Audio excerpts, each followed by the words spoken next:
Bueno, nada, gracias a ti, Jazmín. Es un honor estar aquí en esta mesa y comprobar que hay tanta gente interesada en todo esto que se va a hablar aquí.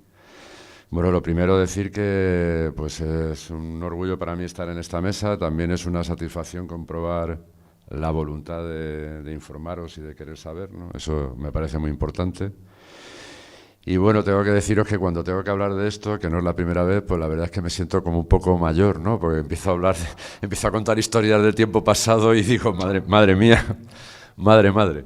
Pero bueno, así son las cosas, el tiempo pasa y bueno, yo voy a hacer un pequeño resumen. También quiero aclarar una cosa que, para empezar, ¿no? Porque no voy a mencionar mucho el asunto de las cooperativas, pero sí quiero decir algo porque estuve reflexionando en ello desde que me llamaste, ¿no? Y claro, lo primero que te dije, ¿te acuerdas?, fue que en realidad no había cooperativas en el mundo teatral, ¿no? Pero luego pensándolo, el asunto de las cooperativas en el teatro se ha desarrollado a un nivel conceptual, no práctico, no legal, ¿no? Es decir, en la práctica éramos todos empresas que funcionábamos supuestamente con ánimo de lucro. Estoy hablando de los años 80, estoy hablando del año 82, nada más y nada menos, 82, 85, 86, 87. Entonces, pero teníamos un funcionamiento verdaderamente cooperativo, o sea, a todos los niveles. No éramos todos copartícipes tanto de las pérdidas como de las ganancias, como del desastre, como de... Bueno, yo recuerdo que cuando empecé a funcionar como profesional, pues exactamente empecé a ganar la mitad de lo que ganaba en el trabajo que tenía. Y a todos nos pasó lo mismo. Pero bueno, salvando esto, yo creo que la situación en la que estamos ahora mismo, que hace referencia a esto de la entidad jurídica con la que nos tenemos que mover los artistas, los creadores y los artesanos en este país nuestro, viene efectivamente de los años 80, ¿no? En los años 80 se recuperó la calle, se recuperó la municipalidad, se recuperó la necesidad de la cultura como símbolo de identidad y como camino para recuperar, pues eso, nuestra imagen, para mirarnos en el espejo, ¿no? La verdad que fueron unos años maravillosos. No había fronteras en el país, no existían todavía, existían las identidades nacionales en este país, pero no existían las fronteras que luego se han organizado con las comunidades autónomas, ¿no? Entonces, yo el recuerdo que tengo, quizá también tiene que ver con que yo era más joven, estaba mejor. Siempre uno está mejor cuando es más joven. El recuerdo que tengo de aquellos años, pues es muy diferente a la España en la que vivimos ahora, ¿no? En la que realmente yo tengo la sensación de vivir en un país con 17 países, con lo peor de lo que esto significa. O sea, a veces es más difícil ir a actuar a sitios como País Vasco o Cataluña que a Alemania. Y esto, los que estamos aquí, mucha gente me podrá dar la razón, ¿no? Entonces esto es para hacérselo mirar.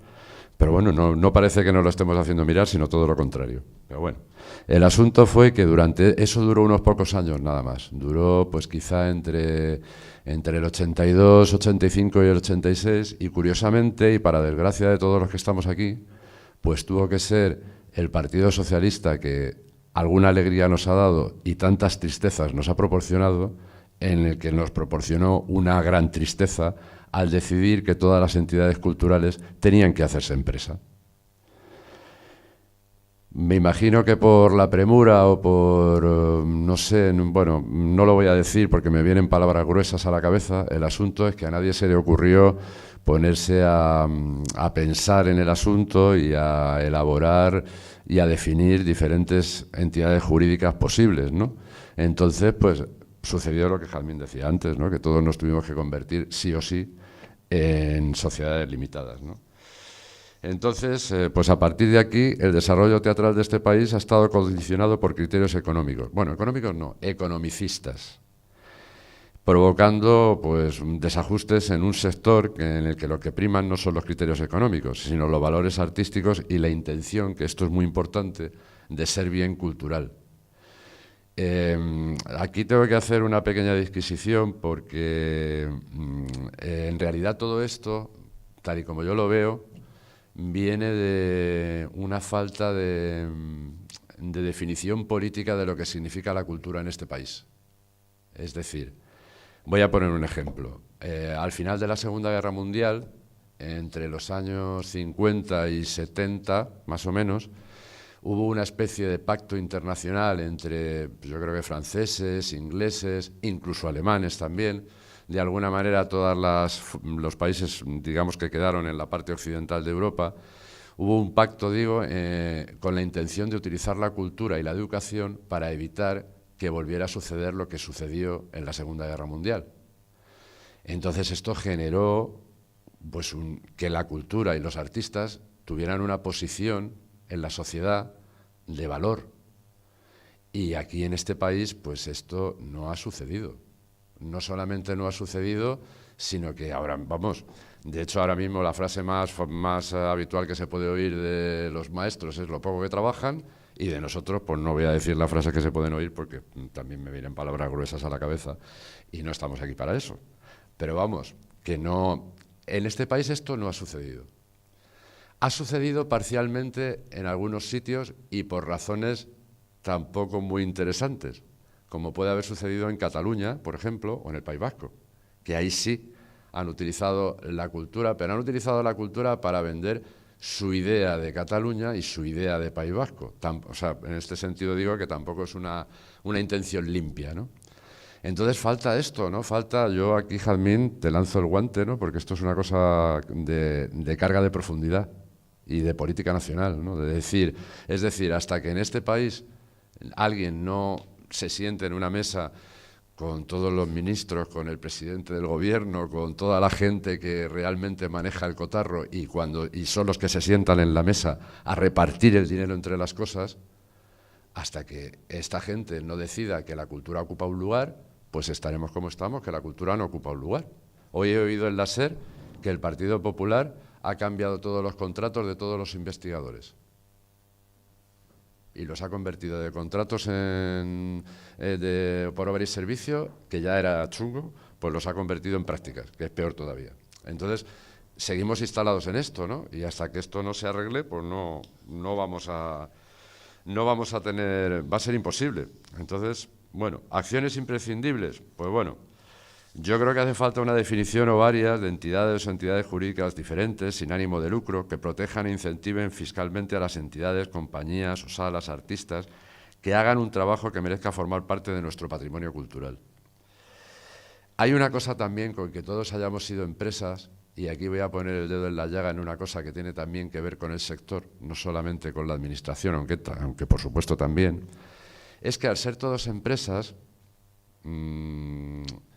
no hay ningún tipo de, no me gusta la palabra discriminación, pero vamos, no hay ningún tipo de diferenciación entre diferentes unidades de producción, no sé, yo creo que todos somos conscientes de que hay proyectos muy diferentes, ¿no? Es decir, lo voy a decir lo más finamente que pueda poniendo un ejemplo. Ahora mismo yo me presento a las mismas subvenciones que Pentación. Con todos mis respetos hacia Jesús Cimarro y hacia Pentación, que nos conocemos, además somos muy amigos, pero esto es absolutamente absurdo, porque Pentación es una empresa grande que hace grandísimas producciones con gente que trabaja en televisión, con gente que quiere alcanzar grandes teatros, es otra historia. Nosotros somos una sala alternativa de 100 localidades, un proyecto artístico que lleva funcionando 35 años, que defendemos un discurso artístico.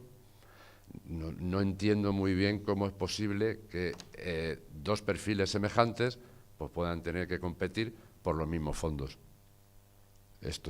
Y esto lo ha generado la industrialización de la cultura que antes comentaba Jazmín, ¿no? Y también lo genera el hecho de que nadie quiere poner el dedo en esa llaga. Ninguno hemos querido poner el dedo en esa llaga, ni siquiera entre nosotros. ¿Cuál es la llaga? La llaga es tener que discriminar lo que son proyectos culturales, lo que son proyectos artísticos, lo que son proyectos de grandes espectáculos. Yo podría llegar al acuerdo incluso con todo el mundo de que todos son proyectos culturales, pero hay elementos para discriminar. Es decir, no es lo mismo una entidad que factura millones de euros que una entidad que factura 250.000. Es que no es lo mismo. Evidentemente no es lo mismo. Ese podría ser un criterio objetivo para empezar a discriminar. Y luego, hombre, pues en algún momento, en otros países de Europa, aquí alguien va caminando por la calle, dice, me voy a sacar un IAE.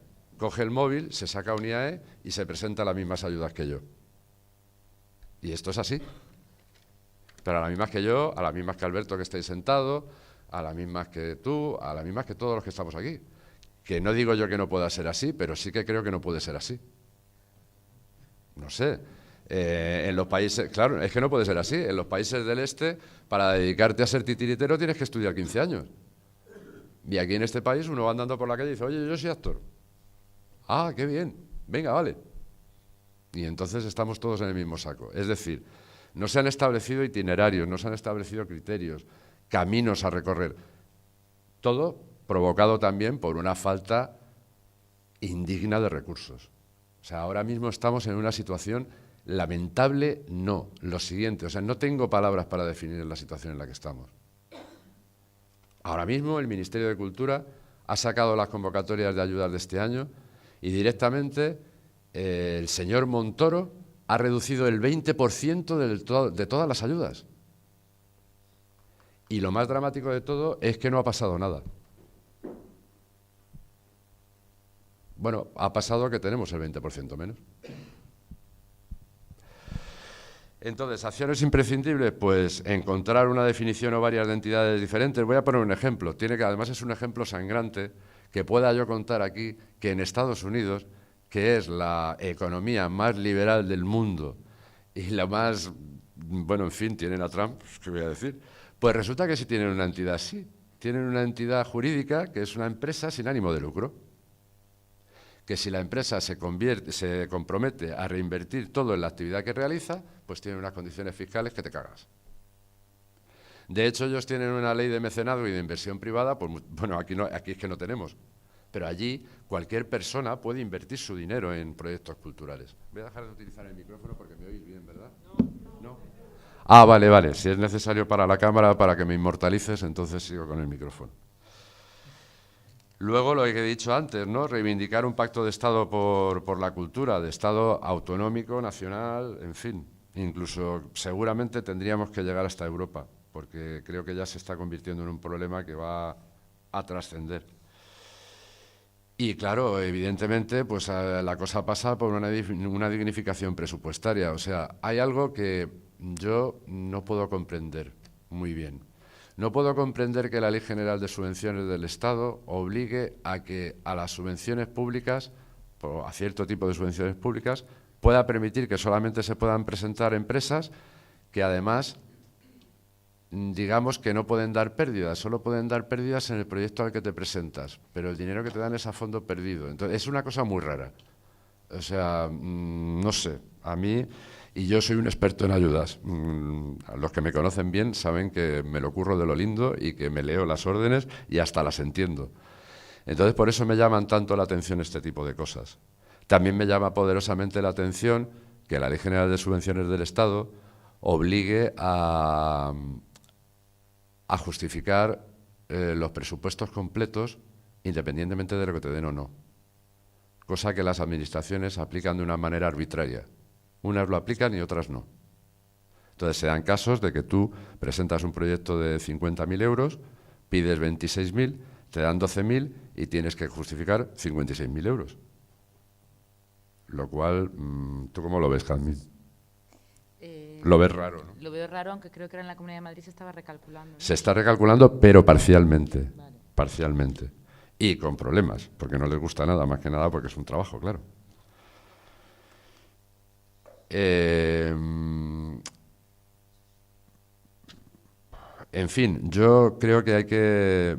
la dignificación presupuestaria es fundamental, es decir, ahora mismo hay proyectos, los proyectos de investigación sobre nuevos lenguajes, los proyectos de nuevos creadores, todo lo que puede constituir realmente nuestra identidad cultural, nuestra identidad artística, exportable, entre comillas, ¿no? Que puede dar una imagen de lo que se está haciendo en este país, todo eso necesita dinero a fondo perdido, a expuertas, pero a expuertas.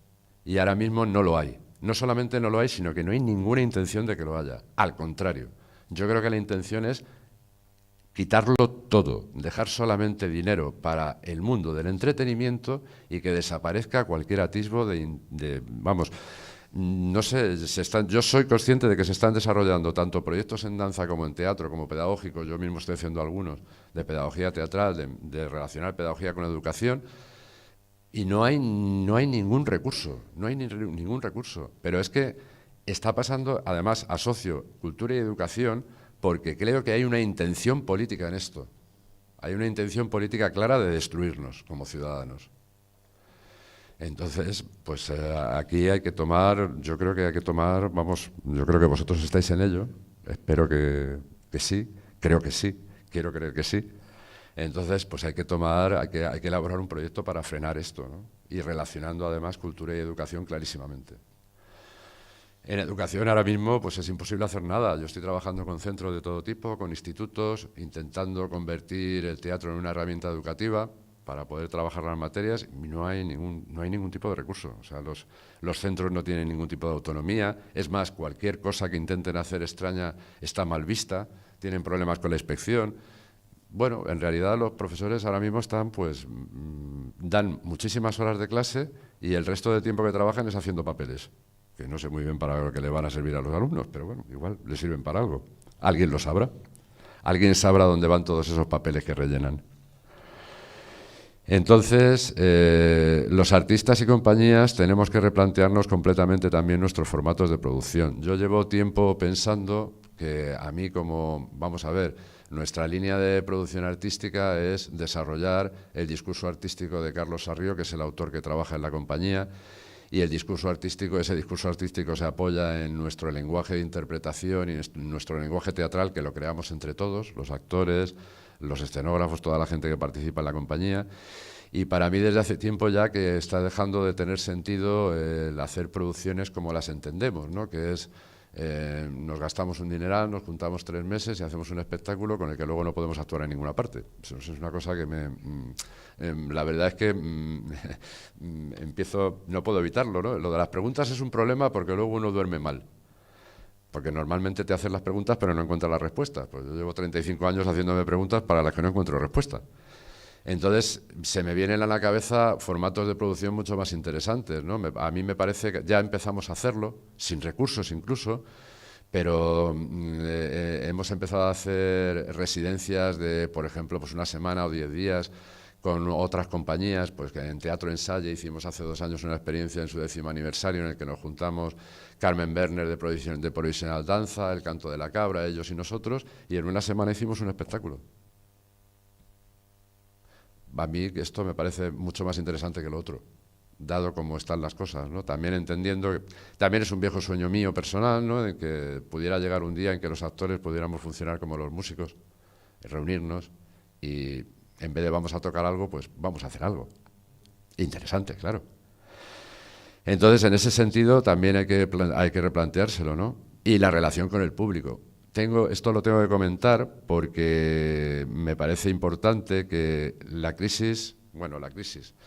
más que la crisis, este montaje que nos han representado, parecen gente del espectáculo, porque en realidad yo creo que no ha habido ninguna crisis, simplemente lo que han creado es una situación en la que poder retirarnos derechos. Estamos en eso, pero en realidad yo no veo la crisis por ninguna parte. Si echamos la cuenta de todo el dinero que han invertido en las eléctricas, en los bancos y tal, pues sale todo el dinero que ha hecho falta en la crisis. O sea, que aquí no ha habido ninguna crisis, simplemente han cogido el dinero y se lo han repartido, ni más ni menos. Entonces ese dinero pues lo están quitando de la sanidad, de la cultura, de la educación y tal. Entonces, esa situación ha tenido una cosa buena, que es que, por lo menos a mí me ha pasado, a todos nos ha obligado a replantearnos la relación con el público. Entonces, por ejemplo, pues yo en la sala me he visto impelido a tener que hacer lo que yo llamo teatro de proximidad, ¿no? A volverme hacia la gente. Entonces, pues bueno, la verdad es que ha sido, en ese sentido, eso es lo único bueno que me ha pasado en todos estos años. Pues la posibilidad de, pues uno aguza el ingenio, entonces pues ahora mismo dirijo una compañía de mujeres que lleva funcionando 5 años y hago con ellas un espectáculo cada 6 meses, también tengo otro grupo de jóvenes que hago lo mismo, pasan por la nave aproximadamente pues 1.200 adolescentes al año a hacer experiencias pues cada uno con el departamento que viene, vienen incluso con el departamento de ciencias. Me he visto montando escenas sobre las ecuaciones de segundo grado, pero eso es de otra conferencia diferente. Eso no entra en esta. Aunque a lo mejor nos podría venir bien para lo de los presupuestos. Entonces, pues eso, pues yo la verdad es que tengo poco más que contar. Daros las gracias por tener la oportunidad de hablaros y daros las gracias por haber venido, que este es un tema difícil, no acabar todos llorando. Entonces, bueno, por eso intento decir alguna que otra gracia. Así que nada, muchas gracias, Jazmín, y no tengo más que decir. Muchas gracias a ti.